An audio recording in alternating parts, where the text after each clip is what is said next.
Yes, Marine Corps Air Station Yuma is the busiest Marine base in the country, and in a community that's so closely tied to military aviation, the health of pilots and aircrew hits very close to home to local service members.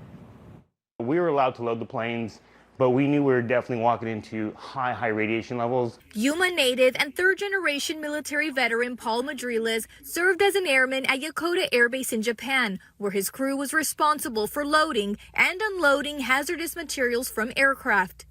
In 2011, when the tsunami and Fukushima nuclear disaster hit, Operation Tomodachi became a defining mission for him. He remembers the briefing from his colonel. He was explaining that if you did get exposure to any kind of radiation, it's typically not going to show up very quickly. He's like, it'll probably be down the road. The ACES Act Aviation Cancer Examination Study directs the Department of Veterans Affairs to investigate cancer rates and mortality among aircrews, comparing them to other veterans in an effort to better understand the long-term health risks tied to military flight operations.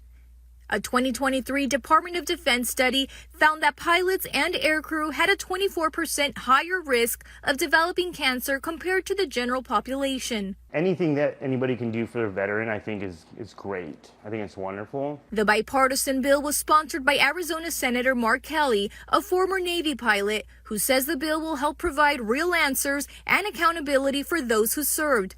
In an aviation community like Yuma, Madriles believes a study like this could have a meaningful impact, and after facing his own health concerns, it feels personal. I've had 2 colonoscopies now, and I've had palps, I forget what they're called, but I've had those removed. So we don't know if that was from that exposure or not.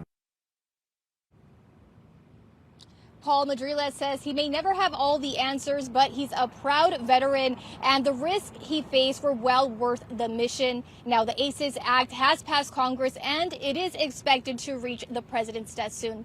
Reporting live in Yuma, Alexandra Rangel, Arizona's Family. All right, an important issue, Alex. Thanks for that.